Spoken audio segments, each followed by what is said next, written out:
All right, guys and gals, we're out here on the range today talking about my brand spanking new 6.5 Creedmoore. This thing started life as a basic Bergara B14, and we've since bolted a whole bunch of crap to it to turn it into the beautiful monster that you got here before you. So starting out with the tip, we have the AB Suppressor's Raptor. This full video on that thing. It's in its full reflux form today to make that thing sound absolutely sweet. As far as optics, what we got going on is the Arkin EP5. We've touched on Arkin optics before, a little bit lower power variant. This one is the 5 to 25x variant and 34 millimeter. The highlight, though, of today's video is this new chassis from Woox. As far as controls are concerned, if we look here, we have two buttons basically. You push this and it changes the cheek height. I'm running it all the way down because of the height of my rings here. And then back here, we have the same thing, another button that changes the length of pull if we so desire. The other thing that we have is ambidextrous attachments for sling points. So if we wanted to run a sling over here or over here, all we have to do is push those, your standard swivel studs. And then of course this thing is aggressively checkered in all the places that you need to touch it. But the other thing that I wanted to point out about this thing is because it's wood construction, as far as the parts that you're gonna interact with, it's not super grippy. I've had those ones that basically grab onto your face. If they've got any rubber on them, this is nice and slick, comfortable to shoot. Back here, again, we have an accessory rail underneath that is removable if you so choose. As far as up front, M-LOK compatibility, so if you want to do any attachments on the front end, you can, bipods. Now I have a question for you guys. I need you to sound off in the comment section down below and tell me what your favorite bipod and favorite monopod are, and we're gonna go after those for a subsequent video on shooting this thing. First shots. Today we're going to be shooting Fiocchi 6.5 Creedmoore 130 grain, and this is going to be doing 28-20 feet per second. They do make these chassis available in bottom metal and no bottom metal. This one is configured for AICS magazines. So that's what we're going to be doing here today with a stolen magazine. Thanks, Brad. 450.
Better go tip the butt like your anthem.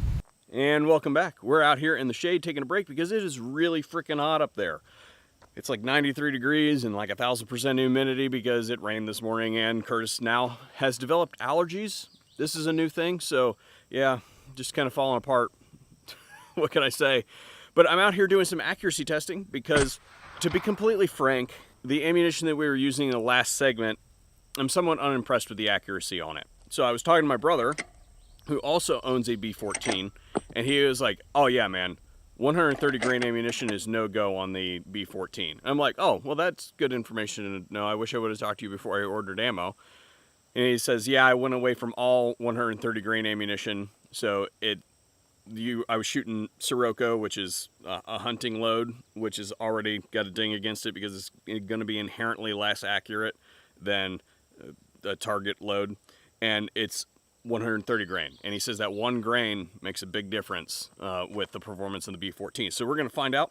I also happen to have some of this stuff. This is 129 grain SSTs, another polymer tipped ammunition. This is from the Extrema line. 100 yards. I shot my first group using the same ammunition as last time, and I don't have my caliper out here today, but I'm going to call it probably about 2 minutes. Again, not super impressive. So we're going to see what this stuff does at the same distance.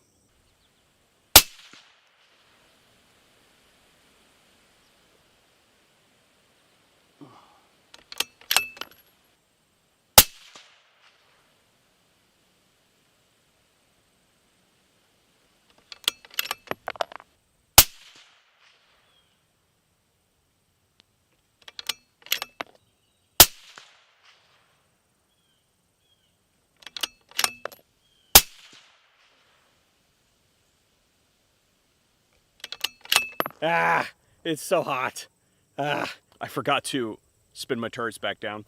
So took the elevation adjustment out, started shooting up here, fired this single round, and forgot to do the windage adjustment. So I took the windage adjustment back to 0. And then those 5 that you see there are the Sirocco ammunition. And I'll go ahead and roll an overlay with the measurement when I get back to the shop. If we look down here, the 129 grain SSTs, a dramatic improvement.